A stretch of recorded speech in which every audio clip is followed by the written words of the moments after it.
Before there was Palworld, there was Craftopia. And Craftopia is a really weird game, to say the least. There is this weird age evolution mechanic where you unlock new stuff by completing some fetch quests basically. Weirdly enough, you can also sell stuff. And yeah, there's that as well. But there is one mechanic that I was really curious about. If you've ever had the luxury of looking at Crafttopia's Steam page, then you must be familiar with this screenshot, which is basically cows on a conveyor belt being poured into a cooking pot. Excuse me? So yeah, it did tickle my noggin quite a bit. The developers did provide me a key to try out Craftopia. There's going to be a link in the description down below taking you to the Steam page, and if you happen to already own Palworld, then you can get a bundle deal. Hello and welcome to Craftopia, a game with some pretty questionable game settings.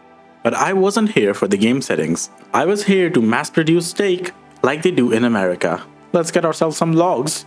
Oh yeah, and we can't forget about stone either. Perfect, so that lets us make a pickaxe and a stone axe. Okay then. So now we can get logs even faster.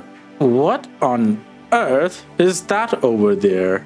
There we go. Our job over here is done. We have finished the game. But you see, the more I played this game, the more I started seeing similarities to Palworld, because apparently I could create monster prisms and capture the cows around me. Not just that, but you could also get the monsters to fight each other. For example, if you have a monster, you can convert that monster into a pet, and then that pet will fight for you. The extra step involved is kind of dumb, which is probably why they got rid of it in Palworld. It turns out one of the major ways to progress in this game is by farming stuff. So first of all, we're going to be farming potatoes over here, which we're going to be trading for the recipe to be able to make one of these planters. I also kind of stole this machine over here, and I wonder if I can harvest 4 crops at once with a single one of these. So as it turns out, this machine can only reach one of them at a time. Having a single one covering all 4 isn't going to be enough. This merchant smith guy over here is a complete fraud, because the thing that we're planting stuff in is called a farming plot. Do you want to know what a planter is? Well, good sir, look over here. A planter is literally this thing. It's a pot, okay? It's a pot. Yeah, that's gonna be completely worthless for our needs. However, this guy over here seems to have some stuff that we could use. And you know what? It's about time I actually, implement some fast traveling. So there we go. Beautiful. That was really fast, actually. If I have a chest over here, just like that, how do I place an absorber on top of it? Does that work? It does! Oh, amazing! With all of the potato blueprints unlocked, we could move on to harvesting rice.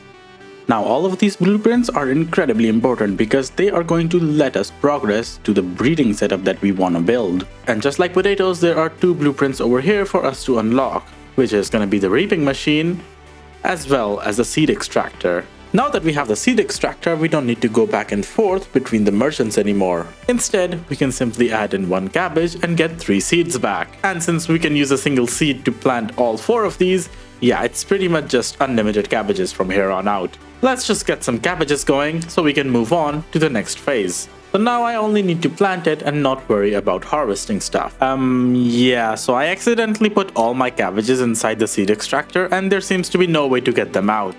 Oh, the pains of an eternal early access game. Oh well. For the final breeding setup, we needed 100 cabbages, but sadly I only got 4 farming plots. In hindsight, I probably should have built more, but oh well, it just took an extra 10 minutes and we were done. Once I had enough cabbages, it was finally time to get back inside my cannon and head to the merchant. So out of my 128 cabbages, I spent 50 on the livestock farm and 50 on the breeding facility that we need to make infinite cows. With the rest of the cabbages, I was still able to afford a few farming plots as well as an apple seed. God knows what blueprints we can unlock with apples. As soon as I unlocked both of the blueprints, I headed to the workbench to see what we needed in order to build these facilities. And weirdly enough, they were incredibly cheaper, way cheaper than I thought they would be. I had also set up an extracting area nearby, and it was set to be active even if I was no longer around. That is what this glowing thingy-majiggy over here is, and I wish I could turn that off, but I couldn't find an easy way to do that. But thanks to this extractor over here, getting the iron ore for the breeding pod and stuff was no longer an issue for us. The merchant that sold me these blueprints also happened to have a chicken farm with just 2 chickens in it. Looks like they were just asking me to build it over here, so I did. And then it was just about chasing the chickens until they, enter the facility. But that was easier said than done, and honestly I should have just captured the chicken and put it in manually instead of chasing it around for 5 minutes. Like any normal human being, I spent the next 30 minutes being distracted by the random fetch quests in the game. Do you see that floating island in the distance? Yeah, that's an island pretty close to our home base. Thankfully, we do have fast travel in this game, otherwise I would have completely lost my mind by now. Sadly, you still have to go to these towers and warp gates in order to fast travel, but oh well, I'll take what I can get. But wait a second, before we go back base and start working on the American steakhouse, we need to go and check on the chicken farm that we set up. I wonder how many chicken we're gonna have. And holy moly, it's not a lot, but it's way more than I expected. I expected like 10 maximum, okay? What on earth have I done? Yeah, we're gonna need to cull this population, people, because otherwise I'm pretty sure the game is going to start lagging. The fact that animals in Craftopia don't need to eat anything to stay alive means that they can just keep multiplying without any limitations. I'm pretty sure they fixed that in Palworld, right? Maybe. After a quick nap to get back to daytime, we were ready to start our cow breeding facility. And honestly, yeah, this is not big enough. But hey, we have to start somewhere, so we might as well do it. And hopefully these cows are gonna, just walk into it really easily. Let's go and grab a couple more cows while we're at it, just to speed things up a little. Because obviously the more cows I can put inside that fenced area, the higher the odds of them just running into the breeding facility randomly and starting their, process. There we go, that's a couple more cows, and honestly I'm just dumb. Why am I doing it this way? I can capture them again and place them directly on the platform so they can start their mating process. It's pretty amazing how genders just don't exist in this game. Now this is good and all, but how am I gonna get them inside of a cooking pot? I placed some conveyor belts and it seems like the cows generally just follow the conveyor belts without any issues. I wonder if I could also use this method to put them inside of this breeding facility, but honestly speaking, I don't think I need to. We have way too many cows over here. Excuse me, Mr. Cow, where on earth do you think you're going? Come back here. So whatever we do, we need to make sure that they never actually fall on top of a fence from these conveyor belts, otherwise they can just wander off the map. The other facility that we unlocked is called the Livestock Farm, and in order to make that we need livestock feed. Thankfully, the livestock feed is really easy to make, so I'm just gonna quickly make 5 of them, which should let me make the livestock farm, just like that. And what I'm planning on doing is placing this right underneath this conveyor belt over here. So, just over here. I'm not sure if this works if the cow just falls on top of it, but we're gonna find out really soon anyway. Here, Mr. Cow, Mr. Cow, Mr. Cow. And it doesn't look like it works like this. Okay, it almost works like that. And now we can just shake some milk out of the cow, I believe. Wait a second, can I crossbreed these people? Hello? What happens if I breed a wizard with a cow? Oh, it's just a mono. Never mind. Yeah, I'm gonna need you to stop, sir, please. And all of these monos can also just get inside of my pocket, please. We shall only be breeding cows over here. So as it turns out, in order to actually get the large cooking pot that we need, yeah, we're gonna need to advance the age. But then I ran into this. I'm just gonna take everything inside of it and pick it up. And while we're at it, yeah, who am I to say no to a free breeding facility and some conveyor belts, But I was going to do this the right way. I will unlock the cooking pot facility on my own. And there was only one thing stopping me, which was some of these plants over here. And holy crap, inventory space is one of the most annoying things to deal with in this game. But we were still missing the gold that we needed to enter the industrial age. And you know what? Cheese was pretty darn expensive, 500 each, and all we needed was milk, so we might as well start making some. But hey, if quick money is what you're after, then maybe you should visit the farm that you completely forgot about, which is exactly what we're gonna be doing over here. It's time for these chickens to meet their fate. I am so sorry for what's about to happen.